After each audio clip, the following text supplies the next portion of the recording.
Genre: realistic fiction.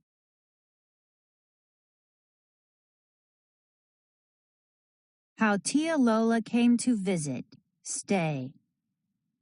By Julia Alvarez. Illustrated by Lester Coloma. Miguel and Juanita Guzman have moved to Vermont from New York City because their mother has taken a job at a local college. Their mother's aunt, Tia Lola, arrives for a visit from the Dominican Republic.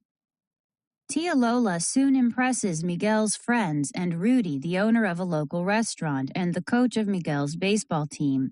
At the restaurant, Tia Lola also charms the difficult Colonel Charlebois, who owns the farmhouse that Miguel's family rents.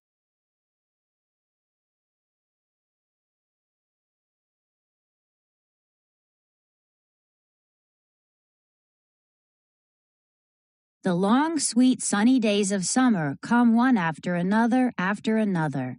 Each one is like a piece of fancy candy in a gold and blue wrapper. Most nights, now that school is out, Tia Lola tells stories, sometimes until very late. The beautiful cousin who never cut her hair and carried it around in a wheelbarrow. The grandfather whose eyes turned blue when he saw his first grandchild.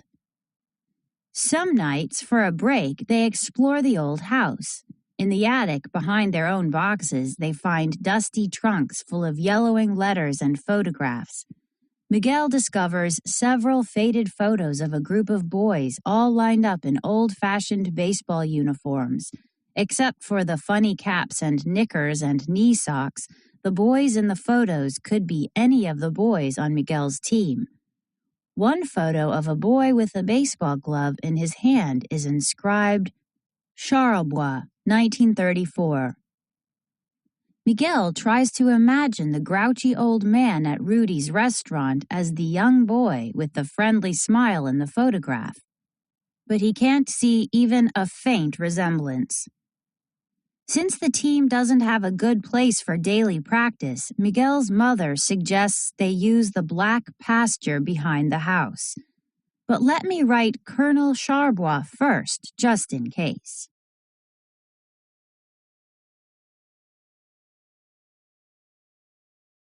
Their landlord lives in a big white house in the center of town. He has already written them once this summer, complaining about the unseemly shape of the vegetation after Tia Lola trimmed the hedges in front of the house in the shapes of pineapples and parrots and palm trees.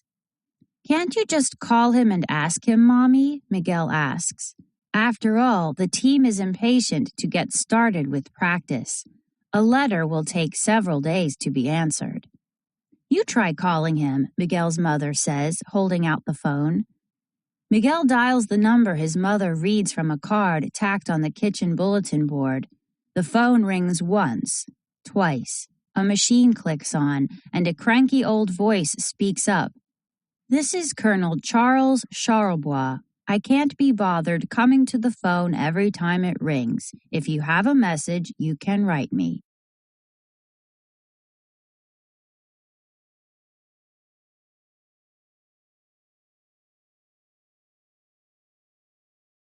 "Let's write that letter, shall we?" Mommy says, taking the phone back from Miguel.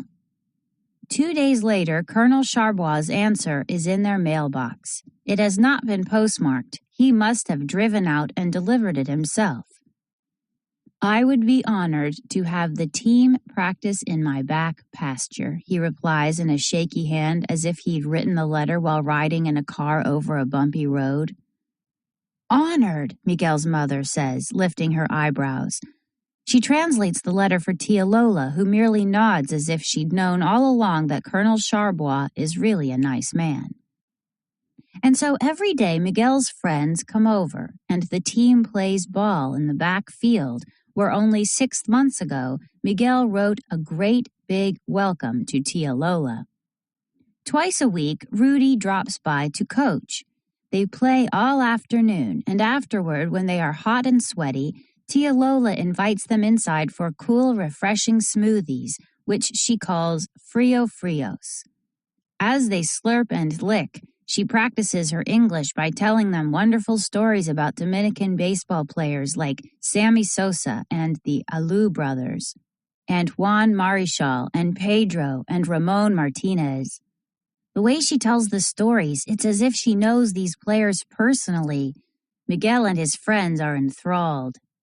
After a couple of weeks of practice, the team votes to make Miguel the captain.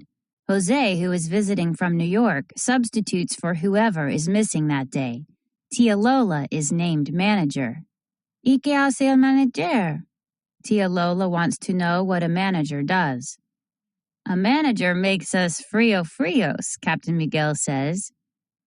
Every day after practice, there are frio-frios in a tall pitcher in the icebox. It is a happy summer. Until Tia Lola decides to paint the house purple. Miguel and his friends have been playing ball in the back field, their view of the house shielded by the maple trees. As they walk back from practice, they look up. "Holy cow!" Miguel cries out.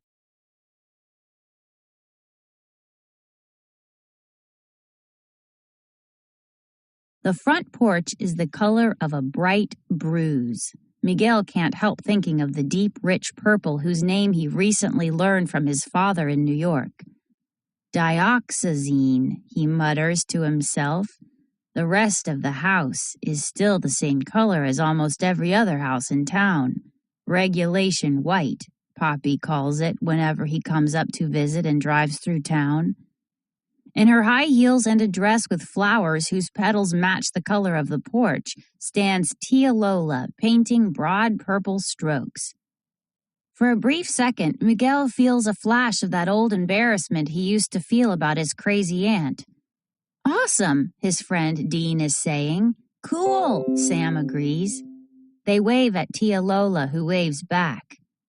"Frio-frios," she calls out. Today she has chosen grape flavor in honor of the new color of the house. By the time Miguel's mother comes home from work, he and his friends look like they have helped Tia Lola paint the house. Their mouths are purple smudges. When they open their mouths to say hello, their tongues are a pinkish purple.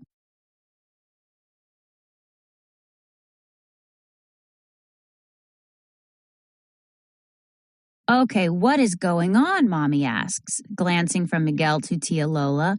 She looks as if she is about to cry, something she has not done in a long time. Tia Lola speaks up. Don't the colors remind her of the island? La casita de tu niñez? The house where Mommy spent her childhood. Miguel can see his mother's face softening. Her eyes have a faraway look. Suddenly, Mommy is shaking her head and trying not to laugh. Colonel Charlebois is going to throw a fit. Actually, he's going to throw us out.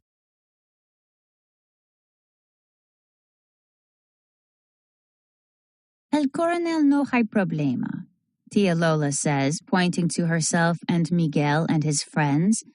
Miguel's mother looks from face to face as if she doesn't understand. Miguel and his friends nod as if they understand exactly what Tia Lola is up to. The next afternoon, when Miguel's friends come inside from practice, Tia Lola takes their measurements. She has bought fabric with the money the team has collected and is making them their uniforms. When it is Miguel's turn, he stands next to the mark that his mother made on the door frame back in January. He is already an inch taller. "Tia Lola, what are you up to?" the team keeps asking. "Are we going to lose our playing field if Colonel Charlebois takes back his house?" "No hay problema," Tia Lola keeps saying. Her mouth curls up like a fishhook that has caught a big smile. "Are you going to work magic on him?" Miguel asks his aunt that night. "The magic of understanding," Tia Lola says, winking.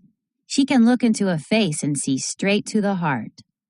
She looks into Miguel's eyes and smiles her special smile. As the house painting continues, several neighbors call. "What's happening to your house?" Farmer Tom asks Miguel. "I don't believe I've ever seen a purple house. Is that a New York style or something?" Their farming neighbors think of New York as a foreign country. Whenever Miguel and his family do something odd, Tom and Becky believe it is due to their having come from the city. I've never seen a purple house in my life, Miguel admits. Neither have I, Jose adds, and I live in the city. I've seen one, Juanita speaks up, showing off. Where? Miguel challenges.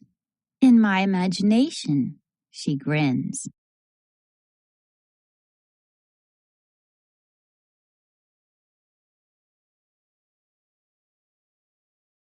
Miguel has been trying to imitate Tia Lola, looking for the best in people. He stares straight into Juanita's eyes, but all he can see is his smart alecky little sister. One afternoon, soon after Jose has returned to the city, Miguel is coming down the stairs to join his teammates in the back field. He pauses at the landing. The large window affords a view of the surrounding farms and the quaint New England town beyond. A silver car Miguel doesn't recognize is coming down the dirt road to their house. Just before arriving at the farmhouse, it turns into an old logging road at the back of the property. Behind a clump of ash trees, the car stops and the door opens. Later, as he stands to bat, Miguel can make out a glint of silver among the trees. Who could it be, he wonders. He thinks of telling his mother about the stranger but decides against it. She would probably think an escaped convict was lurking in the woods and not allow the team to practice in the back field anymore. The next afternoon, Miguel watches from behind the curtain as the same silver car he saw in the woods yesterday comes slowly up the drive. His friends have already